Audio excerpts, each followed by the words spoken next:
We got Pete Thompson, SNJ today, waiting on the line. Last week, PT, you were the lucky guy. You would bring good luck. You bring the Flyers goal horn with you. I almost feel like that horn comes from you. When you get on the horn, that's you. That's your voice blowing that horn right there. Well, I do have a lot of volume and octave in my lungs usually, so if that could be me, that's just fine, Or they won last night. Yeah. They did. I was going to ask you, they went in overtime. I want to ask you, do you now you're a hockey guy, do you like the 3-on-3 overtime? I love it. I love it because I can't turn away. You know what I mean? It's doing exactly what it's designed to do, which is generate an outcome. It opens up space on the ice. It causes coaches to really, really grind down and figure out who are the three guys you're putting out there. And generally, they're putting out like one D-man and two wingers, with like a D-man, a center, and a winger, because somebody's got to win the face-off, right? Which is why at one point in the overtime last night, I believe you saw Pierre-Edouard Bellemare out there taking the draw. I mean, if you get a face-off, which sometimes you do, you need somebody that's able to win the draw. You can't just put somebody out there that's not generally used to being in the face-off dot. So it's exciting.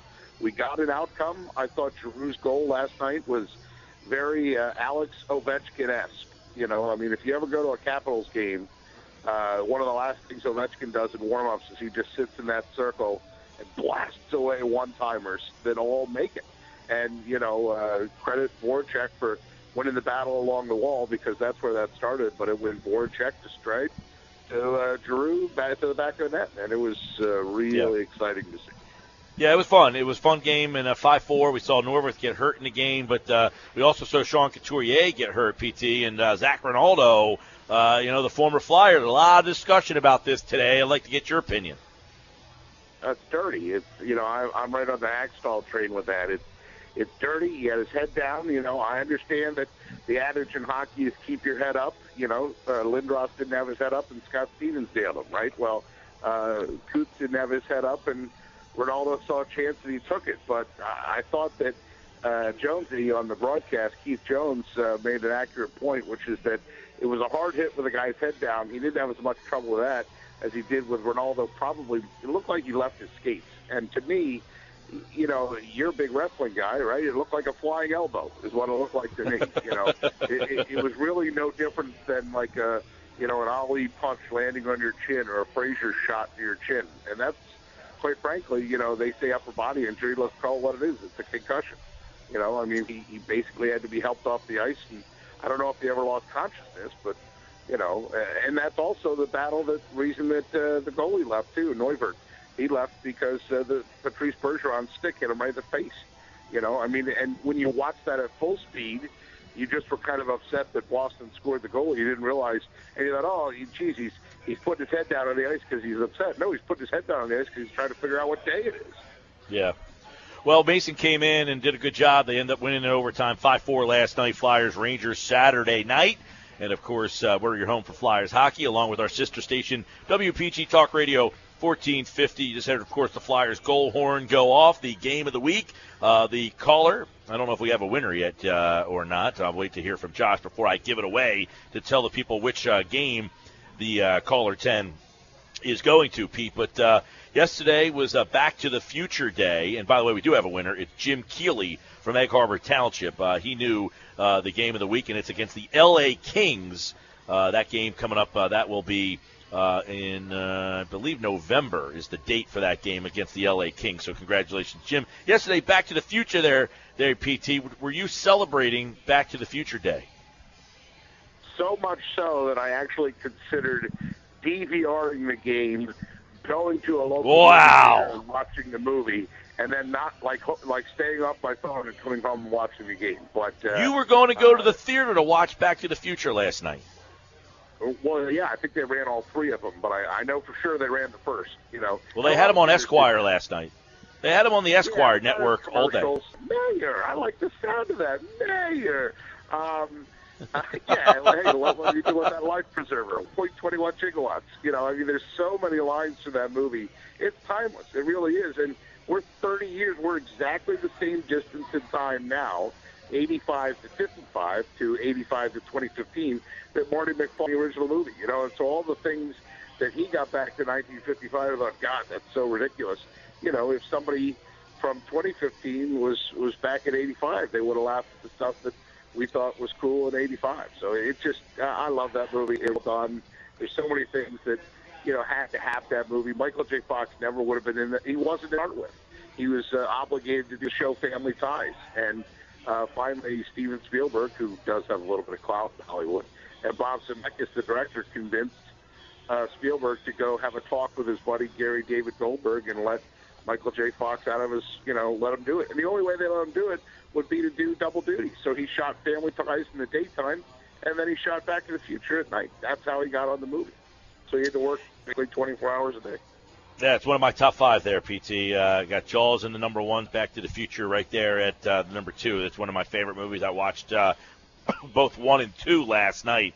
I couldn't stay up for 3. A little late when I got home to make it up through the third there of the trilogy. But I made an effort. I made it through like the first 15, 20 minutes or so before I passed out and fell asleep. All the little subtle stuff, you know, all the Pepsi free. What do you mean you're on the Pepsi free? If you have a Pepsi, you're paying for it, you know? Like, yeah. all the little subtle stuff, you know. You realize his dad isn't a hero, he's a perv. You know? all the little stuff is just, it's so creative, it's so well done, you know. That's pretty funny. By the way, we were talking earlier about your inability to grow a beard. Am I incorrect on that? If I said, PT, give me 2 months, no shave, what are you looking like when you're done? A mix between Cornelius Yukon and the Abdominal Snowman. Who's Cornelius Yukon? Oh, he's on The Year Without Santa Claus. He's the guy that has the big reddish beard, you know. My facial hair, when grown out, comes in red. So now it's a mix between red and gray. I took last November, because, you know, TV 40 was closing, and I, quite frankly, didn't care. I grew a mustache, and it was the first time in my life I've ever had a mustache.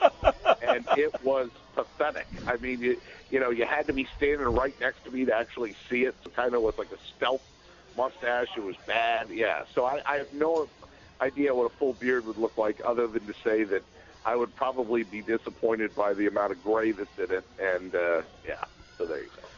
Well, that's a sight to see. I'd like to try to see that again, although I know you're going to be on the TV Saturday night. SNJ today presents The Locker Room, Saturday night from 7 to 7:30. Pete Thompson and Mike Frankel with all the high school news and highlights from around the league, and I know another busy week going on this week. Our game of the week will be Atlantic City and Ocean City. We'll have Tom Williams on the call for that. Where will the PT be this week? You know, we have 29 games total on the schedule, so most of the West Jersey League's back.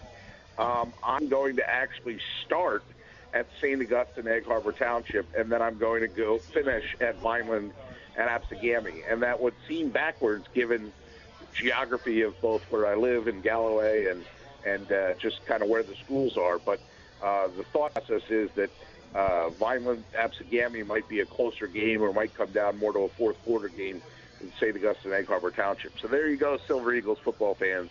There's your bulletin board material. SNJ today is worried about your chances against St. Augustine. So if you need some rallying material, there it is, right? You know, but there's a lot of good games out there. I mean, Hamilton at Delsea is probably going to be our game of the week as I scan through this sheet, because this is where Hamilton's done this twice now so far. Like, they get in the West Jersey League, right, and they start to play really, really well in their first 4 or 5 games, and then they hit all the heavy hitters. And Delsea's the first one of those heavy hitters, and they've got them on Friday night at 7. Now, Mainland's got a good game, you know. Mainland's at home with St. Joe. What are they going to get there, right? Mm-hmm. You mentioned the Atlantic City game. Of course, we're going to have a camera at that. Millville goes to Bridgeton out in Cumberland County. So there's a lot of good games around the Cal. We're even going to sneak on Saturday. We're going to sneak Wildwood into the highlights. Oh, good stuff. Salem this week. So, you know, we try to get everybody. Saturday night, 7 to 7:30, 789 on Comcast HD. It's called The Locker Room with Pete and Mike Frankel on SNJ today. Pete, I'll ask you, I believe you're an authority on this, so you can give me the answer. Yesterday we had a breakdown. Jen Scordo believed that the Mike Ditka fart was actually a piped-in sound. You work in the television industry. do you feel that Mike Ditka, in fact, flatulated on live television? It sure looked like it to me, Come on! It sure looked like it to me. It looked like it, and immediately after that I said, but that could be a sound effect. So I know he went on a Chicago radio station. Mike Ditka got on Twitter. That's like your grandpa getting on Twitter, and he denied doing it. So if he took that amount of steps to deny, what do they always say in the flatulence department? Those who deny probably. Oh, we lost you. No, there you go. I probably did it, yes. All right, yes, I got you. All right, well, I know there's a lot of back and forth on this one. I know you're an expert on that field. I sure am, but, you got to be an expert for something. I heard, I heard, so who's running the marathon? Is Jen Scordo going to run it? Because I heard you giving PG the business about whether she's running it, and PG said off the air, I think I might want to run that. And of course, that's not happening. Well, today they announced the Ironman is coming to Atlantic City, right? So then he's got plenty of time. It's not until next year. He can start training, and he can do it, and I'll just be the guy that hands him the cup of water when he runs by. I just ate a chicken parm cutlet from Chickies and Pete's. I might have to withdraw. He just said, I just had a chicken from the parm. half marathon in Nashville. Chicken parm, you taste so good. All right, PT. I wish we had more time. The laughs are good, but I have to use the men's room. Okay, buddy. Got to cut this short because I got to go to the bathroom. That's live radio for you.